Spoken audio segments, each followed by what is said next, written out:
అభివృద్ధి ధ్యేయంగా పనిచేస్తున్నాం. న్యాయవాదిని కాదు, నేను న్యాయమూర్తిని. న్యాయం చెప్పాల్సిన బాధ్యత నాదే, న్యాయం చేయాల్సిన బాధ్యత నాదే, పెద్దన్న పాత్ర తీసుకోవాల్సిందే, అందరినీ కలుపుకు వెళ్లాల్సిందే. ఇది నా బాధ్యత. అదే రకంగా గ్రామ అధ్యక్షుడు పదవిలో ఉన్న ప్రతి ఒక్కరు చేయాల్సిన బాధ్యతే. స్పెషల్ ఇంటెన్సివ్ రివిజన్ సీరియస్నెస్ అంతుంది. చాలా మంది ఏనులే అనుకుంటున్నారు. కాదు, నీ ఓట్లు సడన్గా తీసేస్తారు. 2002లో నువ్వు ఎక్కడున్నావో చెప్పకపోతే, మ్యాపింగ్ జరగకపోతే నీ ఓటు పోద్ది.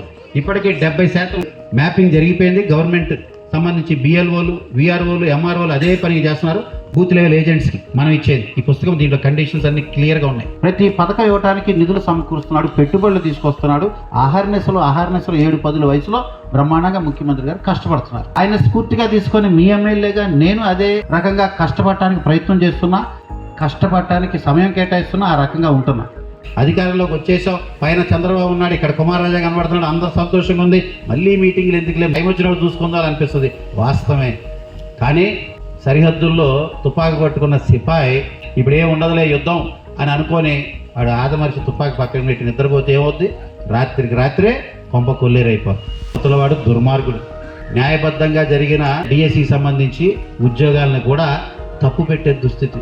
ఏదో ఒకటి అలజడి చేయాలా, అరాచకం చేయాలా, ప్రజల్ని డిస్టర్బ్ చేయాలి. మనందరం వెళ్ళి బాధ్యతగా మన ఓటు కాపాడుకోవటం, మన పార్టీ ఓటు కాపాడుకోవటం, కొత్త ఓటు చేర్పియటం, కాదన్న ఓటు తీసేయటం, చేంజింగ్ ఆఫ్ అడ్రస్ చేసుకోవటం, అన్ని అనుసంధానం మ్యాపింగ్ చేసుకోవటం, తద్వారా ఈ కార్యక్రమాన్ని విజయవంతం చేస్తూ అపోనెంట్ మీద కన్నేసి వారి ఓట్లు ఏమన్నా దుర్మార్గంగా ఏమైనా ఉన్నాయంటే వెంటనే వాటిని తొలగించి అప్లికేషన్ పెట్టడం, ఈ రకంగా అప్రమత్తంగా ఉండటం అనేదే స్పెషల్ ఇంటెన్సివ్ రివిజన్.